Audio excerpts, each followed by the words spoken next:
Hello, good morning everyone. কেমন আছো সবাই? সকাল সকাল উঠে বসে আছি গাড়িতে, এখনো ছুটি হয়নি, আর 10-15 মিনিট পর ছুটি করব।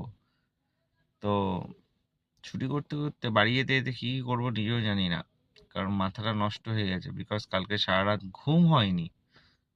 তো চলো বাড়ি যেতে যেতে দেখাই কী কী করি আমরা। ফাইনালি ছুটি হলো, ড্রেস ফ্রেস চেঞ্জ করে বেরোলাম।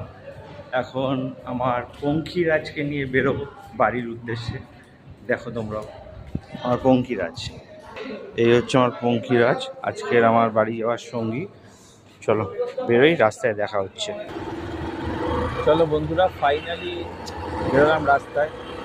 রাস্তা এখন সকাল সকাল তো প্রচণ্ড খালি, আর ওয়েদারটা সেই লাগবে সেই, কারণ শীতের মৌসুম পড়ে যাচ্ছে। সকাল সকাল ভোর ভোর ঠান্ডা ঠান্ডা একটা আমাদের হাফাতা জামা পরে এসেছি, তো একটু তো ঠান্ডা লাগবে। তোমারা দুপুরবেলা গান পাড়া গরম করে। ঠিক আছে, তাড়াতাড়ি বাড়ির উদ্দেশ্যে যাই। যেতে যেতে দুটো তিনটে জিনিস কিনতে হবে। একটু ঘরে ডিম শেষ হয়ে গেছে, ডিম কিনতে হবে।